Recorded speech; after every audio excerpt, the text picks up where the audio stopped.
Seção 8. Do Processo Legislativo. Subseção 1. Disposição Geral. Artigo 59. O processo legislativo compreende a elaboração de: Inciso 1. Emendas à Constituição. Inciso 2. Leis complementares. Inciso 3. Leis ordinárias. Inciso 4. Leis delegadas. Inciso 5. Medidas provisórias. Inciso 6. Decretos legislativos. Inciso 7. Resoluções. Parágrafo único. Lei complementar disporá sobre a elaboração, redação, alteração e consolidação das leis. Subseção 2. Da emenda à Constituição. Artigo 60. A Constituição poderá ser emendada mediante proposta. Inciso 1. De 1/3, no mínimo, dos membros da Câmara dos Deputados ou do Senado Federal. Inciso 2. Do Presidente da República. Inciso 3. De mais da metade das Assembleias Legislativas das Unidades da Federação, manifestando-se, cada uma delas, pela maioria relativa de seus membros. Parágrafo 1º. A Constituição não poderá ser emendada na vigência de intervenção federal, de estado de defesa ou de estado de sítio. Parágrafo 2º. A proposta será discutida e votada em cada casa do Congresso Nacional, em 2 turnos, considerando-se aprovada se obtiver, em ambos, 3/5 dos votos dos respectivos membros. Parágrafo 3º. A emenda à Constituição será promulgada pelas mesas da Câmara dos Deputados e do Senado Federal, com o respectivo número de ordem. Parágrafo 4º. Não será objeto de deliberação a proposta de emenda tendente a abolir: Inciso 1. A forma federativa de Estado.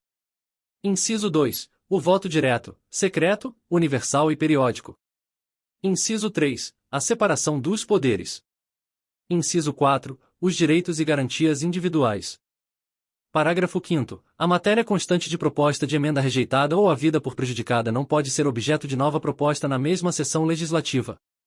Subseção 3. Das leis. Artigo 61. A iniciativa das leis complementares e ordinárias cabe a qualquer membro ou comissão da Câmara dos Deputados, do Senado Federal ou do Congresso Nacional, ao Presidente da República, ao Supremo Tribunal Federal, aos Tribunais Superiores, ao Procurador-Geral da República e aos cidadãos, na forma e nos casos previstos nesta Constituição. Parágrafo 1º. São de iniciativa privativa do Presidente da República as leis que: Inciso 1. Fixem ou modifiquem os efetivos das Forças Armadas. Inciso 2. Disponham sobre: Alínea A. Criação de cargos, funções ou empregos públicos na administração direta e autárquica ou aumento de sua remuneração. B. Organização administrativa e judiciária, matéria tributária e orçamentária, serviços públicos e pessoal da administração dos territórios. C. Servidores públicos da União e territórios, seu regime jurídico, provimento de cargos, estabilidade e aposentadoria. D. Organização do Ministério Público e da Defensoria Pública da União, bem como normas gerais para a organização do Ministério Público e da Defensoria Pública dos Estados, do Distrito Federal e dos territórios. E. Criação e extinção de ministérios e órgãos da administração pública, observado o disposto no artigo 84, 6. F. Militares das Forças Armadas, seu regime jurídico, provimento de cargos, promoções, estabilidade, remuneração, reforma e transferência para a reserva. Parágrafo 2º. A iniciativa popular pode ser exercida pela apresentação à Câmara dos Deputados de projeto de lei subscrito por, no mínimo, 1% do eleitorado nacional, distribuído pelo menos por 5 estados, com não menos de 0,3% dos eleitores de cada um deles. Artigo 62. Em caso de relevância e urgência, o Presidente da República poderá adotar medidas provisórias, com força de lei, devendo submetê-las de imediato ao Congresso Nacional. Parágrafo 1º. É vedada a edição de medidas provisórias sobre matéria. Inciso 1. Relativa a: Alínea A. Nacionalidade, cidadania, direitos políticos, partidos políticos e direito eleitoral. B. Direito penal, processual penal e processual civil. C. Organização do Poder Judiciário e do Ministério Público, a carreira e a garantia de seus membros. D. Planos plurianuais, diretrizes orçamentárias, orçamento e créditos adicionais e suplementares, ressalvado o previsto no artigo 167, parágrafo 3º. Inciso 2. Que vise a detenção ou sequestro de bens, de poupança popular ou qualquer outro ativo financeiro. Inciso 3. Reservada a lei complementar. Inciso 4. Já disciplinada em projeto de lei aprovado pelo Congresso Nacional e pendente de sanção ou veto do Presidente da República. Parágrafo 2º. Medida provisória que implique instituição ou majoração de impostos, exceto os previstos nos artigos 153, 1, 2, 4, 5 e 154, 2, só produzirá efeitos no exercício financeiro seguinte se houver sido convertida em lei até o último dia daquele em que foi editada. Parágrafo 3º. As medidas provisórias, ressalvado o disposto nos parágrafos 11 e 12, perderão eficácia, desde a edição, se não forem convertidas em lei no prazo de 60 dias, prorrogável, nos termos do parágrafo 7º, uma vez por igual período, devendo o Congresso Nacional disciplinar, por decreto legislativo, as relações jurídicas delas decorrentes. Parágrafo 4º. O prazo a que se refere o parágrafo 3º contar-se-á da publicação da medida provisória, suspendendo-se durante os períodos de recesso do Congresso Nacional. Parágrafo 5º. A deliberação de cada uma das casas do Congresso Nacional sobre o mérito das medidas provisórias dependerá de juízo prévio sobre o atendimento de seus pressupostos constitucionais. Parágrafo 6º. Se a medida provisória não for apreciada em até 45 dias contados de sua publicação, entrará em regime de urgência, subsequentemente, em cada uma das casas do Congresso Nacional, ficando sobrestadas, até que se ultime a votação, todas as demais deliberações legislativas da casa em que estiver tramitando. Parágrafo 7º. Prorrogar-se-á uma única vez por igual período a vigência de medida provisória que, no prazo de 60 dias, contado de sua publicação, não tiver a sua votação encerrada nas duas casas do Congresso Nacional. Parágrafo 8º. As medidas provisórias terão sua votação iniciada na Câmara dos Deputados. Parágrafo 9º. Caberá à Comissão Mista de Deputados e Senadores examinar as medidas provisórias e sobre elas emitir parecer, antes de serem apreciadas, em sessão separada, pelo plenário de cada uma das casas do Congresso Nacional. Parágrafo 10. É vedada a reedição, na mesma sessão legislativa, de medida provisória que tenha sido rejeitada ou que tenha perdido sua eficácia por decurso de prazo. Parágrafo 11. Não editado o decreto legislativo a que se refere o parágrafo 3º até 60 dias após a rejeição ou perda de eficácia de medida provisória, as relações jurídicas constituídas e decorrentes de atos praticados durante sua vigência conservar-se-ão por ela regidas. Parágrafo 12. Aprovado o projeto de lei de conversão alterando o texto original da medida provisória, esta manter-se-á integralmente em vigor até que seja sancionado ou vetado o projeto. Artigo 63. Não será admitido aumento da despesa prevista. Inciso 1. Nos projetos de iniciativa exclusiva do Presidente da República, ressalvado o disposto no artigo 166, parágrafo 3º e parágrafo 4º. Inciso 2. Nos projetos sobre organização dos serviços administrativos da Câmara dos Deputados, do Senado Federal, dos Tribunais Federais e do Ministério Público. Artigo 64. A discussão e votação dos projetos de lei de iniciativa do Presidente da República, do Supremo Tribunal Federal e dos Tribunais Superiores terão início na Câmara dos Deputados. Parágrafo 1º. O Presidente da República poderá solicitar urgência para apreciação de projetos de sua iniciativa. Parágrafo 2º. Se, no caso do parágrafo 1º, a Câmara dos Deputados e o Senado Federal não se manifestarem sobre a proposição, cada qual sucessivamente, em até 45 dias, sobrestar-se-ão todas as demais deliberações legislativas da respectiva Casa, com exceção das que tenham prazo constitucional determinado, até que se ultime a votação. Parágrafo 3º. A apreciação das emendas do Senado Federal pela Câmara dos Deputados far-se-á no prazo de 10 dias, observado quanto ao mais o disposto no parágrafo anterior. Parágrafo 4º. Os prazos do parágrafo 2º não correm nos períodos de recesso do Congresso Nacional, nem se aplicam aos projetos de código. Artigo 65. O projeto de lei aprovado por uma casa será revisto pela outra, em um só turno de discussão e votação, e enviado à sanção ou promulgação, se a casa revisor o aprovar, ou arquivado, se o rejeitar. Parágrafo único. Sendo o projeto emendado, voltará à casa iniciadora. Artigo 66. A casa na qual tenha sido concluída a votação enviará o projeto de lei ao Presidente da República, que, aquiescendo, o sancionará. Parágrafo 1º. Se o Presidente da República considerar o projeto, no todo ou em parte, inconstitucional ou contrário ao interesse público, vetá-lo-á total ou parcialmente, no prazo de 15 dias úteis, contados da data do recebimento, e comunicará, dentro de 48 horas, ao Presidente do Senado Federal os motivos do veto. Parágrafo 2º. O veto parcial somente abrangerá texto integral de artigo, de parágrafo, de inciso ou de alínea. Parágrafo 3º. Decorrido o prazo de 15 dias, o silêncio do Presidente da República importará sanção. Parágrafo 4º. O veto será apreciado em sessão conjunta, dentro de 30 dias a contar de seu recebimento, só podendo ser rejeitado pelo voto da maioria absoluta dos deputados e senadores. Parágrafo 5º. Se o veto não for mantido, será o projeto enviado, para promulgação, ao Presidente da República. Parágrafo 6º. Esgotado sem deliberação o prazo estabelecido no parágrafo 4º, o veto será colocado na ordem do dia da sessão imediata, sobrestadas as demais proposições, até sua votação final. Parágrafo 7º. Se a lei não for promulgada dentro de 48 horas pelo Presidente da República, nos casos dos parágrafo 3º e parágrafo 5º, o Presidente do Senado a promulgará, e se este não o fizer em igual prazo, caberá ao Vice-Presidente do Senado fazê-lo. Artigo 67. A matéria constante de projeto de lei rejeitado somente poderá constituir objeto de novo projeto, na mesma sessão legislativa, mediante proposta da maioria absoluta dos membros de qualquer das casas do Congresso Nacional. Artigo 68. As leis delegadas serão elaboradas pelo Presidente da República, que deverá solicitar a delegação ao Congresso Nacional.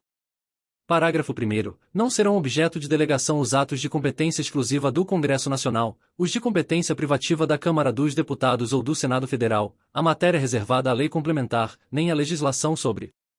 Inciso 1. Organização do Poder Judiciário e do Ministério Público, a carreira e a garantia de seus membros.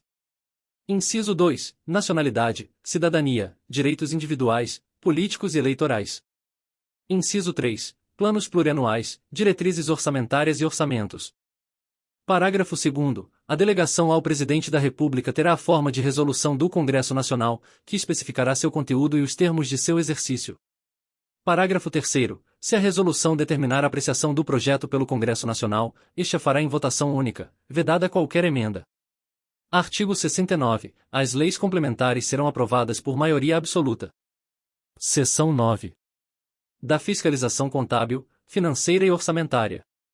Artigo 70. A fiscalização contábil, financeira, orçamentária, operacional e patrimonial da União e das entidades da administração direta e indireta, quanto à legalidade, legitimidade, economicidade, aplicação das subvenções e renúncia de receitas, será exercida pelo Congresso Nacional, mediante controle externo, e pelo sistema de controle interno de cada poder.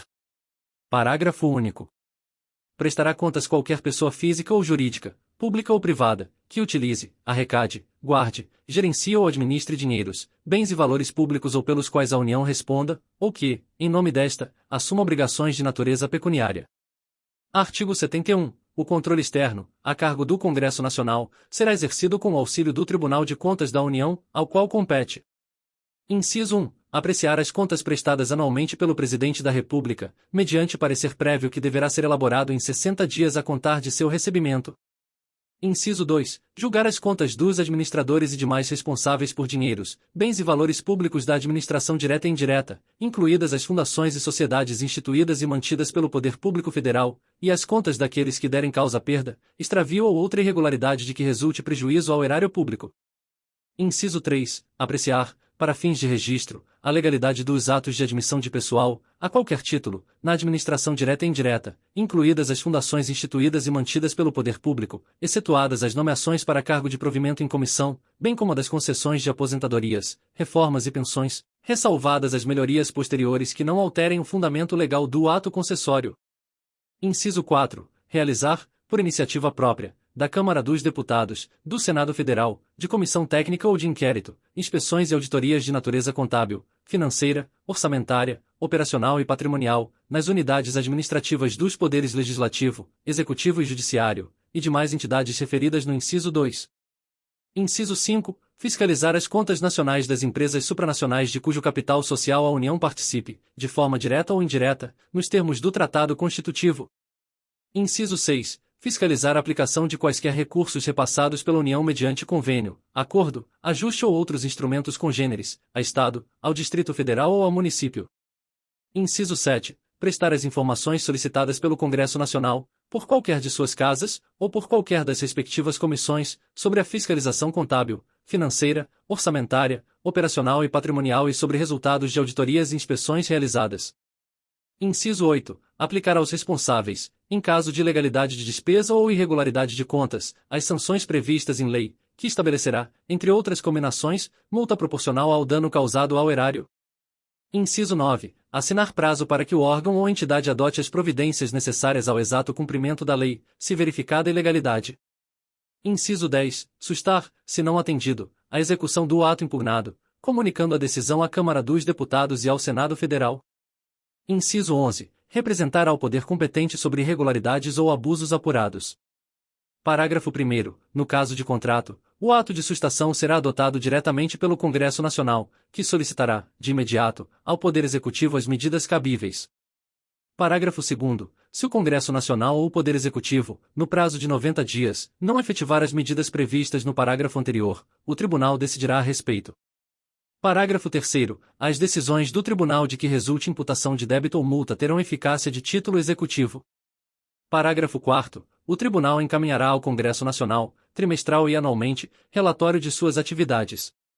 Artigo 72. A Comissão Mista Permanente a que se refere o artigo 166, 1 graus, diante de indícios de despesas não autorizadas, ainda que sob a forma de investimentos não programados ou de subsídios não aprovados, poderá solicitar à autoridade governamental responsável que, no prazo de 5 dias, preste os esclarecimentos necessários. Parágrafo 1º. Não prestados os esclarecimentos, ou considerados estes insuficientes, a comissão solicitará ao Tribunal pronunciamento conclusivo sobre a matéria, no prazo de 30 dias. Parágrafo 2º. Entendendo o Tribunal irregular a despesa, a comissão, se julgar que o gasto possa causar dano irreparável ou grave lesão à economia pública, proporá ao Congresso Nacional sua sustação. Artigo 73. O Tribunal de Contas da União, integrado por 9 ministros, tem sede no Distrito Federal, quadro próprio de pessoal e jurisdição em todo o território nacional, exercendo, no que couber, as atribuições previstas no artigo 96. Parágrafo 1º. Os ministros do Tribunal de Contas da União serão nomeados dentre brasileiros que satisfaçam os seguintes requisitos. Inciso 1. Mais de 35 e menos de 70 anos de idade. Inciso 2. Idoneidade moral e reputação ilibada. Inciso 3. Notórios conhecimentos jurídicos, contábeis, econômicos e financeiros ou de administração pública.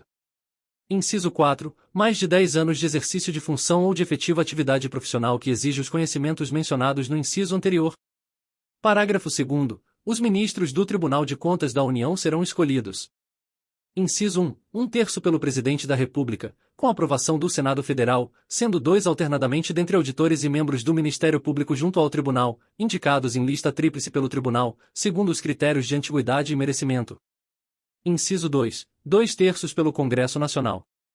Parágrafo 3 graus. Os ministros do Tribunal de Contas da União terão as mesmas garantias, prerrogativas, impedimentos, vencimentos e vantagens dos ministros do Superior Tribunal de Justiça, aplicando-se-lhes, quanto à aposentadoria e pensão, as normas constantes do artigo 40. Parágrafo 4º. O auditor, quando em substituição a ministro, terá as mesmas garantias e impedimentos do titular e, quando no exercício das demais atribuições da judicatura, as de juiz de Tribunal Regional Federal. Artigo 74. Os poderes legislativo, executivo e judiciário manterão, de forma integrada, sistema de controle interno com a finalidade de: Inciso 1. Avaliar o cumprimento das metas previstas no Plano Plurianual, a execução dos programas de governo e dos orçamentos da União.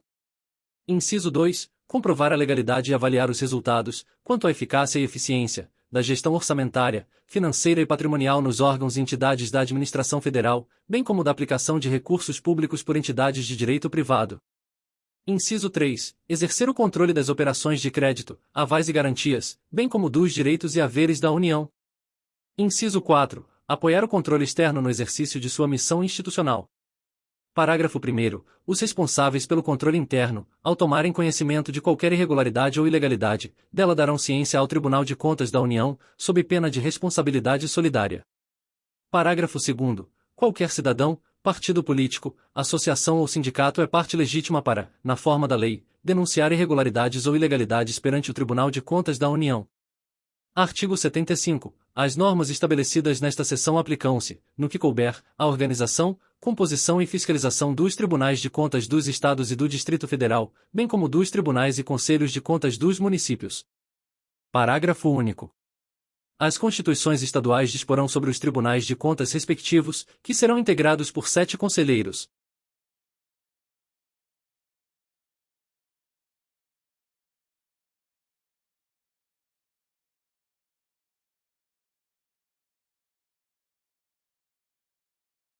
Bem-vinda e bem-vindo à Legislação e Áudio com IA, onde a tecnologia cria som e imagem para democratizar o conhecimento jurídico. Aqui nós e você aperfeiçoamos juntos a tecnologia para produzir conteúdos cada vez mais precisos e acessíveis. Seu papel é vital. Para garantir melhor experiência, contamos com 2 níveis de qualidade. No nível GPT, o conteúdo é refinado pelas tecnologias com a ajuda do GPT. Agora o seu like e críticas da pronúncia e do texto são essenciais. No nível comunidade, seu vídeo foi relançado incorporando o seu desejo e o da comunidade do canal. Agora o seu like e comentários positivos decidirão a prioridade do próximo vídeo desta norma. Estamos prontos para começar, você mostrando as melhorias necessárias e nós criando novos vídeos. Sua participação é o nosso maior incentivo.